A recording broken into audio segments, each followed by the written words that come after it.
In development debates, we take a deeper look at the issues shaping the future and present of China. Today's debate will cover why Starbucks and other products are expensive in China. Earlier this week, China's state-owned TV network, CCTV, ran a report on why Starbucks is more expensive in China than it is in the United States. The argument was centered on the cost of a medium-sized latte being one-third more expensive in Beijing than it is in Chicago. Several articles have been written related to the price difference, but with differing perspectives. The price in China is higher for multiple products, specifically name brand companies like Nike, Gucci, and Chanel. A People's Daily article reported the price of Chanel's timeless classic flat bag is $3,839 in France, but that same bag sells for $5,850 in China. That's a 37% price increase. The People's Daily also noted that a Gucci bag in Europe sells for about $400. A bag of the same type can sell for over $800 in China. But not just People's Daily has noticed price differences in other name brands.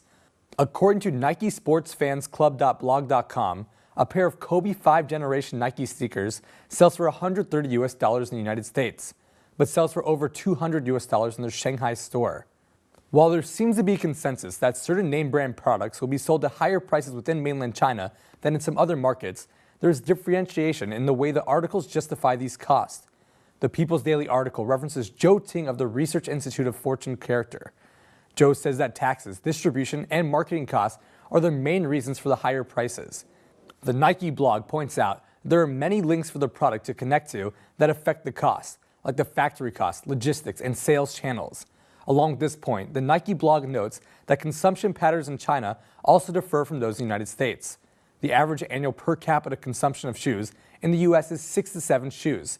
That figures just 1 to 2 pairs in China. That same Nike blog also argues that Nike shoes function as a fashionable item instead of sports apparel.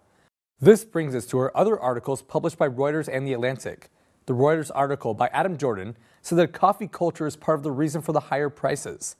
By stereotype, China has a strong preference for drinking tea over coffee. This is with the exception of a coffee culture building up in the country. The article said that retail sales of coffee in China grew more than 90% between 2007 and 2012 to over $1.15 billion last year, according to Euromonitor. With higher prices, coffee at Starbucks is being sold in a way similar to that of Nike.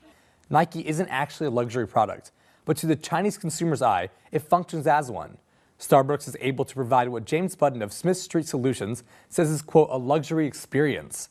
The cleanliness and hip locations of the stores are highly regarded by Chinese consumers. The Atlantic article takes a different approach on explaining why Chinese consumers are paying more for the coffee. The article by Matt Schiavenza argues that there might be signs that demand for high-priced imported goods is waning. He notes that Chinese consumers have begun to feel that they are paying too much for simple pleasures like a cup of coffee. However, he refutes his own argument in the piece. He quotes a Washington, D.C.-based consultant named Fei Wang, who said, quote, traditionally foreign products are regarded as better made, higher status, and simply nicer. She said that a person's social standing is determined by the objects they own. From this idea, he notes that high prices are actually entitling Chinese consumers who want to boost their egos and image in business and personal relationships. While it's recognized by both the Reuters and the Atlantic article that there are price differences in consumer goods sold in China, the articles differentiate in Starbucks' need to change. The Atlantic article said that Starbucks is flexible, which will prevent its allure from fading despite high prices. But the Reuters article questions why Starbucks is being brought up by state media sources at all. Many might find irony in the fact that China has higher priced products, especially when so many are made in China. But as long as Chinese consumers keep up demand for the products, then the brands will have no reason to make a change. For products that aren't matters of life and death, like Starbucks coffee, only a diluted coffee market in China could rationally lead to drops in prices. But for now, Starbucks' competition just doesn't seem to be doing that.